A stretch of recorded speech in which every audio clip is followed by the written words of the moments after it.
శ్రీ గురుభ్యో నమః. శ్రీ మహాగణాధిపతే నమః. శ్రీ మాత్రే నమః. Welcome to Meeravani YouTube channel.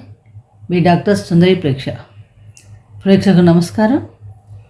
ఈరోజు మనం ఈ వీడియోలో సెప్టెంబర్ 1వ తారీఖు నుండి 30వ తారీఖు దాకా అంటే సెప్టెంబర్ మాసంలో సంచరించే గోచార గ్రహస్థితి ఆధారంగా ద్వాదశ రాశుల వారికి ఈ మాసం అంతా ఎలాంటి ఫలితాలు ఇవ్వబోతున్నాయి, ఏ గ్రహాలు అనుకూలిస్తున్నాయి, దైవబలం పెంచుకోవడానికి ఎటువంటి దైవారాధన చేసుకోవాలి అని అనేక విషయాలు తెలుసుకుందాం. మాస ఫలితాలకు వెళ్ళే ముందు మనం ఈ మాసంలో వచ్చే 4వ తారీఖు నుంచి వచ్చే భాద్రపద మాసం విశిష్టత కూడా తెలుసుకునే ప్రయత్నం చేద్దాం. ఎందుకంటే ఈ భాద్రపద మాసం చాలా వ్రతాలకి నోవులకి చాలా ప్రశస్తమైన మాసం కింద చెప్పవచ్చు. ఎందుకంటే చాంద్రమానం ప్రకారం చూసినప్పుడు చైత్రమాసం నుండి ఇది 6వ మాసం భాద్రపద మాసం. ఈ పౌర్ణమి రోజు పూర్వాపాత ఉత్తరాపాత నక్షత్రంతో చంద్రుడు ఉంటాడు కాబట్టి ఈ మాసానికి మనకి భాద్రపద మాసం అని పేరు వచ్చింది. ఈ మాసంలో రేవతి నక్షత్రం, శతభిష నక్షత్రం, శూన్య నక్షత్రాలు కాబట్టి ఈ నక్షత్రాల రోజుల్లో ఎటువంటి శుభకార్యాలు కూడా అంత మంచివి కావు. అలాగే ఈ మాసం మనం చూస్తే కనుక మన సనాతన ధర్మంలో ప్రతి మాసానికి ఒక విశిష్టత ఉంటుందండి. ఇది దక్షిణాయనంలో వచ్చే మాసం. దక్షిణాయనంలో ప్రతి మాసం కూడా చాలా ఉపాసనా కాలానికి చాలా అనుకూలంగా ఉంటుంది. ఈ మాసంలో ఏకాన ఆహార వ్రతం చేస్తే చక్కగా ధనం, ఆరోగ్యం లభిస్తాయి. అలాగే ముఖ్యంగా మనకి ఈ మాసంలో వచ్చే పర్వదినాలు గమనిస్తే చాలా మనకి రెగ్యులర్గా వచ్చే సమస్యలకు పరిష్కారాలు దొరుకుతాయని చెప్పచ్చు ఆచరించడం వల్ల. వరాహ అవతారం మనకి సెప్టెంబర్ 6వ తారీఖు నాడు శుద్ధ తది రోజు వస్తుంది. అంటే ఈరోజు ఎవరైతే వరాహ జయంతిని వరాహ స్వామిని కనుక ఆరాధిస్తే కనుక భూ సంబంధించిన సమస్యలు ఉన్న వారికి చాలా మనకు సమస్యల పరిష్కారం దొరుకుతుందని చెప్పవచ్చు. అలాగే విఘ్నాలను తొలగించి మనకి గణనాయకుడైన వినాయక చవితి సెప్టెంబర్ 7వ తారీఖు నాడు వస్తుంది. వినాయకుడు అంటేనే మనందరికీ తెలుసు. విగతో నాయక వినాయక అంటే ఎవరిని కూడా సర్వస్వతంత్రుడు, నాయకుడు లేనివాడు. అటువంటి ప్రథమ గణాలకు అధిపతి, మూలాధార చక్రానికి అధిపతి అయిన గణపతిని ఆరాధన చేయటం వలన కేతుగ్రహ సంబంధమైన దోషాలు ఏమైనా ఉంటే చక్కగా తొలుగుతాయని చెప్పవచ్చు. అలాగే స్త్రీలకు రజోదోషాన్ని తొలగించే ఋషి పంచమి వ్రతం సెప్టెంబర్ 8న వస్తుంది. ఇది ఎవరైతే ఆచరిస్తారో వాళ్ళకి గర్భ సంబంధమైన దోషాలు తొలగటంలో చాలా ఉపయోగకరంగా ఉంటుంది. అలాగే దశావతారం 4వ అవతారమైన వామన అవతారం శుక్ల ద్వాదశి సెప్టెంబర్ 15వ రోజు ఆచరించడం వలన సర్వత్రా విజయం లభిస్తుందని చెప్పవచ్చు. అలాగే ఈరోజు ఎవరైనా బ్రాహ్మణులకి పెరుగు దానం చేయటం వల్ల కూడా చాలా మంచి ఫలితాలు పొందుతారు. శుక్ల చతుర్దశి అనంత పద్మనాభ స్వామి వ్రతాన్ని ఆచరించడం అంటే సెప్టెంబర్ 17వ తారీఖు నాడు చేయటం వలన దారిద్ర్య దుఃఖబాధలు తొలగుతాయి, ఐశ్వర్యం లభిస్తుంది. భాద్రపద పౌర్ణమి నుండి 15 రోజుల పాటు మహాళయ పక్షాలు పితృదేవత ఆరాధనకి చాలా విశిష్టమైన దినాలు. ఈ రోజుల్లో ఎవరైతే పితృదేవతలు ఆచరిస్తారో, తర్పణాలు వదులుతారో వారికి వంశాభివృద్ధి కలుగుతుంది. వివాహం కాని వారికి వివాహాలు జరుగుతాయి. ఇంట్లో పిల్లలకి సంతాన సౌఖ్యం కలుగుతుందని కూడా మనకు తెలుస్తుంది. ఈ రకంగా ఈ మాసం అంతా కూడా అంత విశిష్టమైన మాసం. మనకి ఈ భాద్రపద మాసం సెప్టెంబర్ 4వ తారీఖు నుంచి ప్రారంభమవుతుంది. చివరి దాకా కూడా ఈ మాసం ఉంటుంది.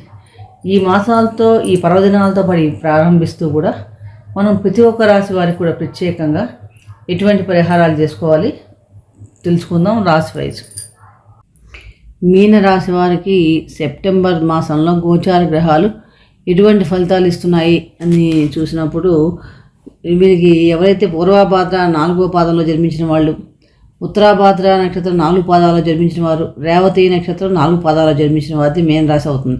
అంటే జననకాల సమయంలో చంద్రుడు ఆ నక్షత్రాల్లో ఉన్నప్పుడు వారిది జన్మరాశి అవుతుంది అనమాట.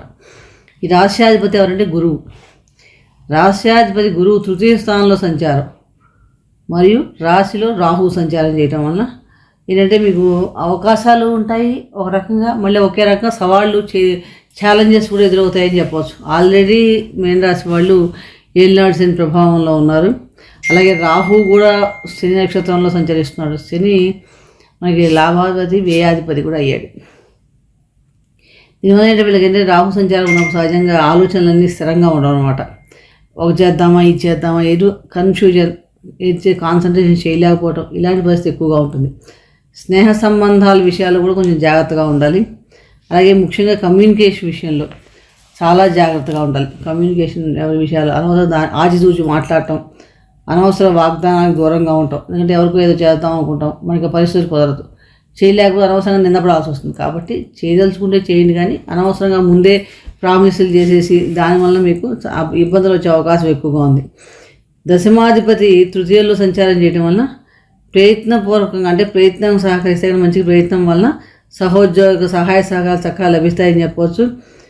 ప్రారంభంలో పంచమంలో బుధ సంచారం వలన విద్యార్థులకు చాలా మటుకు అనుకూలంగానే ఉంటుంది. ముఖ్యంగా లాంగ్వేజ్ నేర్చుకునే వాళ్ళు కానీ, మ్యాథమెటిక్స్, బుధుడు అంటేనే కమ్యూనికేషన్స్, మ్యాథమెటిక్స్, ఎకనామిక్స్ ఇలాంటి సబ్జెక్ట్స్, సిఏ ఇలాంటి సబ్జెక్ట్స్ చేసేవాళ్ళు ఉంటారు ఎక్కువగా. కాబట్టి వీరికి ఈ సమయంలో కొంచెం విజయ అవకాశాలు మెరుగుపడతాయని చెప్పవచ్చు. ద్వితీయాధిపతి కుజుడు చతుర్థంలో సంచారం. చతుర్థంలో కేంద్ర స్థితి పాపగ్రహాలు మంచిదైనప్పటికీ కూడా ఆస్తి సంబంధించిన విషయాలపై కొంచెం కుటుంబ సభ్యుల మధ్య చిన్నపాటి ఘర్షణలు కానీ చర్చలు కానీ ఉండే అవకాశం ఎక్కువగా ఉన్నాయి.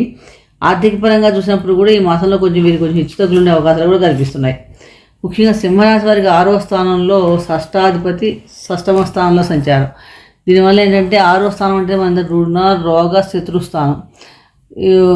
అలాగే దీనివల్ల ఏంటంటే ఈ సమయంలో కొంచెం ఆ షష్టమ భావంలో షష్టాధిపతి ఉండడం వల్ల ఉపయోగమే. రాష్ట్రాధిపతి రాశికి కూడా మిత్రుడే కాబట్టి చాలా మటుకు అనుకూలంగానే ఉంటుంది. ముఖ్యంగా విద్యార్థులకి ఇలాంటి వాళ్ళకి పోటీ పరీక్షలు ఏమైనా కాంపిటేటివ్ ఎగ్జామ్స్కి వెళ్తారా, గవర్నమెంట్ ఎగ్జామ్స్ సంబంధించిన ఉద్యోగాల కోసం అప్లై చేసే వాళ్ళకి వీళ్ళకి చాలా అనుకూలంగా ఉంటుంది.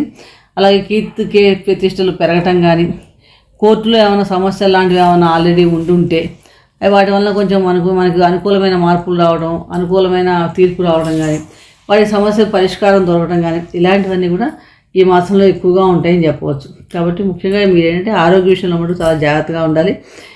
మన శరీరం పట్ల మనమే కొంచెం శ్రద్ధ తీసుకోవాలన్నమాట.